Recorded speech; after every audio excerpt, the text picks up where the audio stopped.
جہیز کی حقیقت اسلام میں جہیز کا کوئی تصور نہیں ہے۔ یہ دراصل ایک غیر مسلموں کی رسم ہے جو بدقسمتی سے مسلمانوں میں بھی نہ صرف رائج ہو گئی ہے بلکہ ایک لعنت کی شکل اختیار کر گئی ہے۔ غیر مسلموں کے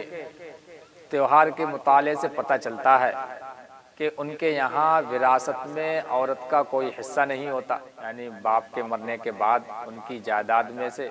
لڑکی کا کوئی حصہ نہیں ہوتا، اس لیے اسے شادی کے وقت خوب اچھی طرح سجا سوار کر اور بہت کچھ دے دلا کر رخصت کر دیا جاتا ہے، جس میں لڑکی کے ہبہ کا تصور پایا جاتا ہے، یعنی باپ نے لڑکی کو ہبہ کر دیا۔ اب اس لڑکی کا اس خاندان سے کوئی تعلق باقی رہا نہ اس سے اپنے خاندان سے کوئی اور رشتہ رہا، اس لیے اسے اپنے خاندان سے رخصتی کے وقت اس کا دل خوش کرنے کی غرض سے باپ کے حسب حیثیت لڑکی کے لیے زیورات اور دل کے سکون کے لیے کچھ سامان دے دیا جاتا تھا، کیونکہ اب سسرال والے لڑکی پر کتنا بھی ظلم کریں اب وہ باپ کے گھر واپس نہیں آ سکتی، ساس سسر سے علیحدہ نہیں رہ سکتی، باپ کی وراثت میں حصہ نہیں پا سکتی، شوہر کے انتقال پر دوسری شادی نہیں کر سکتی، اسی شوہر کے ساتھ جل کر مرنا ہوگا یا پھر ہمیشہ بیوہ کی حالت میں زندگی گزارنی ہوگی۔ یہ غیر مسلموں کے کتابوں میں یہ تصور ہے، اسی لیے ان کے لیے خوب زیورات مال و زیور وغیرہ دے کر رخصت کر دیا جاتا ہے، کیونکہ ان کے یہاں لڑکی کا باپ کی جائیداد میں سے کوئی حصہ نہیں رکھتے۔ پہلے جہیز کا یہ قانون غیر مسلموں کے اونچے طبقات میں تھا، جو بڑے بڑے لوگ تھے ان میں تھا، پھر اتنا عام ہو گیا اور اس کی مقدار میں اس قدر اضافہ ہوتا چلا گیا کہ اس کے لیے حکومت ہند نے 1961 میں جہیز ممانعت کے نام سے ایک قانون بنایا، جس کے مطابق جہیز طلب کرنے یا دینے والے کو 6 ماہ کی قید اور 5000 روپے تک جرمانہ کا سزا اقرار دیا گیا۔ 1961 میں 5000 روپے، تو آج کے دور میں کتنے ہوں گے؟ جہیز کی لعنت کے سبب ہندوستان میں نئی نویلی دلہنوں کو جلا کر ان کے ناکردہ گناہوں کی سزا دی جاتی ہے، اور قانون فطرت اور قانون خدابندی کے ساتھ کھلے عام مذاق کیا جا رہا ہے۔ ایک رپورٹ کے مطابق 1975 میں صرف دہلی شہر میں 350 دلہنیں زندہ جلا کر یا گلا گھونٹ کر یا پھانسی دے کر موت کے گھاٹ اتار دی گئیں۔ جون 1980 سے 1985 تک مہاراشٹر کے صرف ایک علاقے میں 200 عورتیں اسی طرح قتل کر دی گئیں۔ لکھنؤ میں ہر 5 دن میں ایک نئی نویلی دلہن جہیز کی بھینٹ چڑھا دی جاتی ہے۔ یہ روزنامہ کی رپورٹ ہے۔ ہمارے ملک میں اگرچہ زندہ جلایا تو نہیں جاتا، لیکن ایک زندہ اور بے بس لڑکی کو ساس و نند کی طرف سے زہر میں بجھے آگ میں لپٹے تیر ضرور مارے جاتے ہیں۔ اس کے علاوہ جہیز اور سسرال کی طرف سے آئے دن لڑکی والوں سے مطالبات کی قربان گاہ پر بھینٹ چڑھائی جانے والی معصوم لڑکیوں کی صحیح تعداد کا اندازہ لگانا نہایت مشکل ہے، جو لاکھوں تک بھی ہو سکتی ہے۔ ساس اور نند کے مطالبات نے ان کا جینا حرام کر دیا، یا تو وہ گھٹ گھٹ کر مر جانا پسند کرتی ہیں، یا اس جنجال سے ہمیشہ کے لیے نجات پانے کی غرض سے اپنے گلے میں پھندا ڈال کر یا زہر کھا کر یا خود سوزی کر کے اس عذاب سے نکل جانا چاہتی ہیں۔ اس طرح ہر دن اور ہر آن نوخیز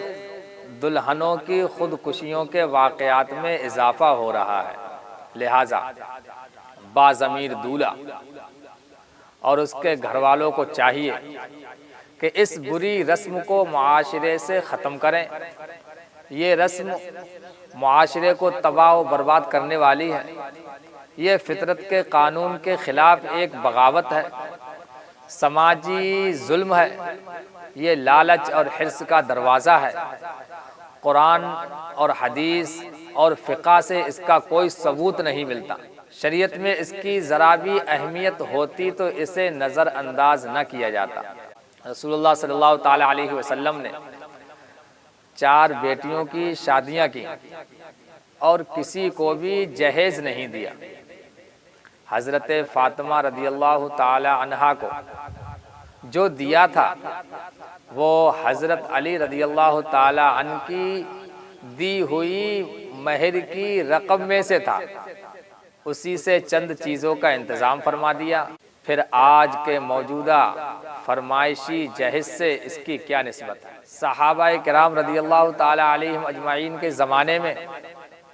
کہیں سے اس بات کا ثبوت نہیں ملتا کہ انہوں نے لڑکی والوں سے فرمائشی جہیز، جوڑا وغیرہ مانگا ہو۔ اگر لڑکی کے والد کو خوشی سے اگر لڑکی کو کچھ دینا ہو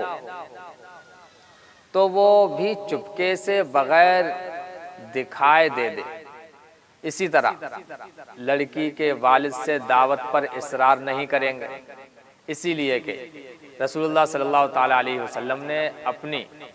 4 بیٹیوں کی شادیوں میں داماد کو نہ داماد کے رشتہ دار کو کھانا کھلایا، اور اگر آپ کے پاس جائیداد زیادہ ہے، پیسہ زیادہ ہے، تو آپ بجائے اس دعوت پر خرچ کرنے کے